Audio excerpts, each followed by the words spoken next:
The next concept was deductive method. So the next method or the next approach in the teaching of mathematics.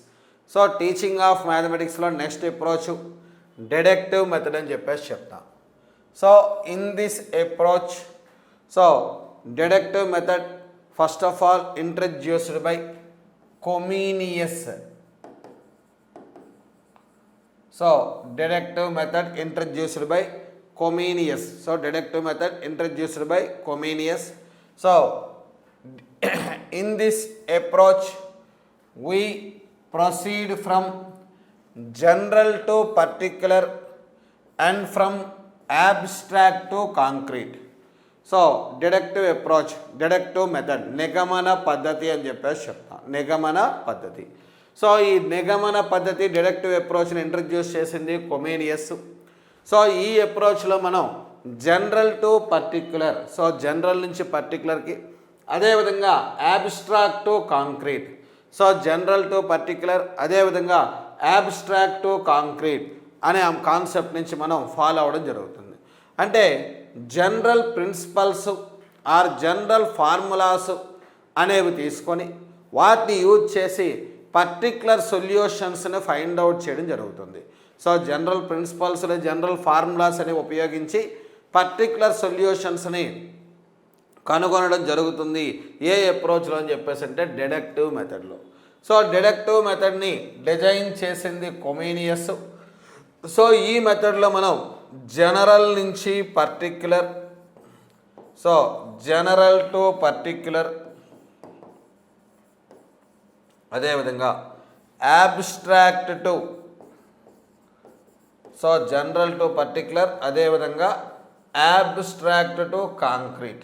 So general నుంచి particular, అదేవిధంగా abstract to concrete వైపుగా ఈ deductive మెథడ్లో అప్రోచ్లో మనం proceed అవ్వడం జరుగుతుంది.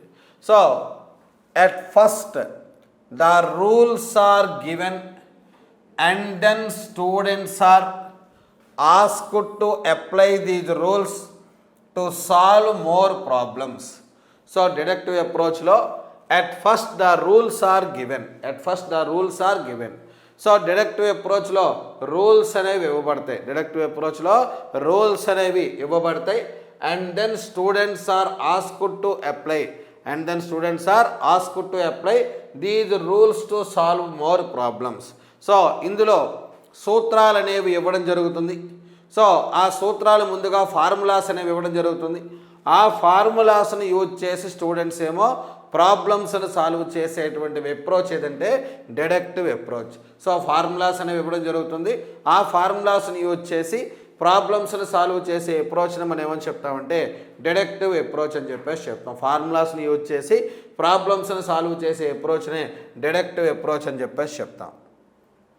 So this approach is mainly used in algebra, geometry and trigonometry.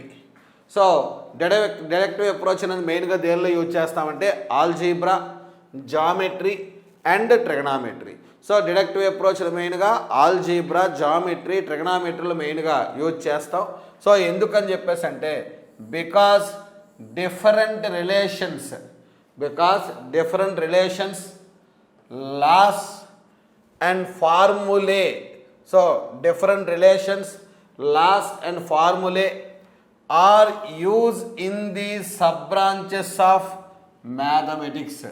So వీటిల్లో ఎక్కువగా ఈ మ్యాథమెటిక్స్ యొక్క సబ్ బ్రాంచెస్లో ఎక్కువగా ఫార్ములాస్ మీద, రిలేషన్స్ మీద డిపెండ్ అయినటువంటి కాన్సెప్ట్స్ ఎక్కువగా ఉంటాయి. ఆల్జీబ్రా కానీ, జామెట్రీ కానీ, ట్రిగనామెట్రీలో కానీ వీటిలో ఎక్కువగా ఉండేటువంటి కాన్సెప్ట్స్ అన్నీ కూడా డిఫరెంట్ రిలేషన్స్, లాస్, ఫార్ములాస్ మీద ఉండేటువంటి మ్యాథమెటిక్స్ యొక్క సబ్ బ్రాంచెస్ ఫార్ములాస్ మీద డిపెండ్ ఎక్కువగా ఉండడం జరుగుతుంది. అందుకే ఆల్జీబ్రా, జామెట్రీ, ట్రిగనామెట్రీ వీటిలో ఎక్కువగా ఈ ప్రాబ్లమ్స్ని సాల్వ్ చేయడానికి డిడక్టివ్ మెథడ్ని యూజ్ చేస్తాం. సో మనకి జామెట్రీలో మనకి ఏరియాస్, సో జామెట్రీలో ఏరియాస్ తీసుకున్నా, అలాగే ట్రిగనామెట్రిక్ ఈక్వేషన్స్ తీసుకున్నా ఇవన్నీ కూడా ఫార్ములాస్ మీద బేస్ అయినటువంటి ప్రాబ్లమ్సే ఉంటాయి. సో డిడక్టివ్ అప్రోచ్లో ముందుగా ఒక ఫార్ములా ఇవ్వడం జరుగుతుంది. ఆ ఫార్ములాని బేస్ చేసుకొని మనం ప్రాబ్లమ్స్ అనేవి సాల్వ్ చేయడం జరుగుతుంది.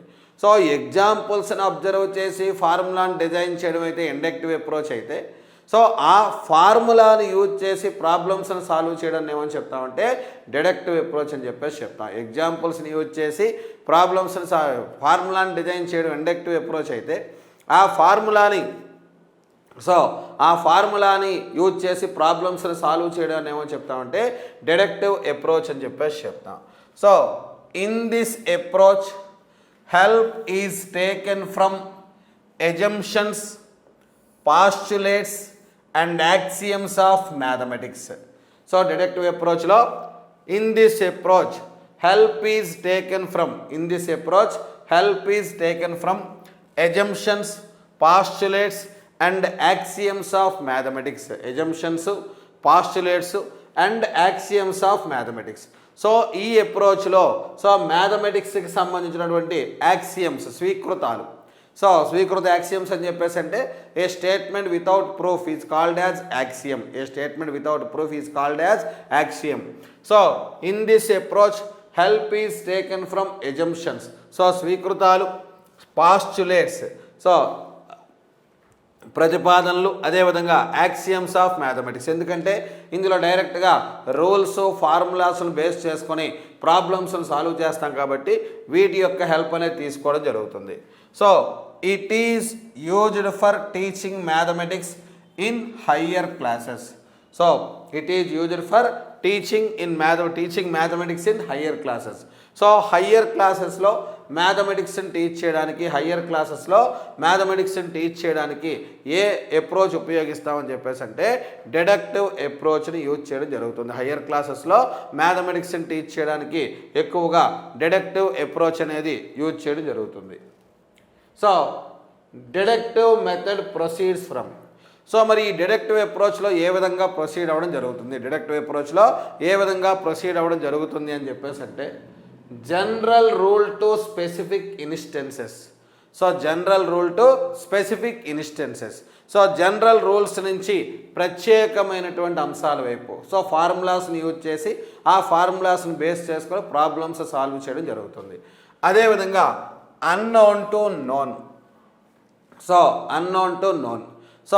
అన్నోన్ కాన్సెప్ట్స్ నుంచి నోన్ కాన్సెప్ట్స్ వైపుగా ఈ మెథడ్లో మనం రావడం జరుగుతుంది. అలాగే abstract rule to concrete instance. Abstract rules నుంచి కాంక్రీట్ ఇన్స్టెన్స్ వైపుగా ఈ మెథడ్లో రావడం జరుగుతుంది. అలాగే కాంప్లెక్స్ టు సింపుల్. డిఫికల్టీ అంటే ఫార్ములాస్ని తీసుకుంటాం. ఫార్ములాస్ అనేవి ఆల్రెడీ డిజైన్ చేయబడినటువంటి complex concepts.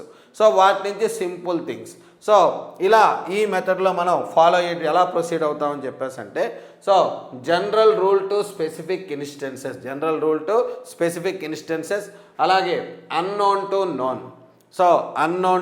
Known, abstract rules to concrete concept, concrete instances, అదేవిధంగా కాంప్లెక్స్ టు సింపుల్. ఈ విధంగా ఫాలో అయ్యేటువంటి మెథడ్ని మనం ఏమని చెప్తామని అంటే డిడక్టివ్ అప్రోచ్ అని చెప్పేసి చెప్తాం. ఈ విధంగా ఫాలో అయ్యే మెథడ్ని డిడక్టివ్ అప్రోచ్ అని చెప్పేసి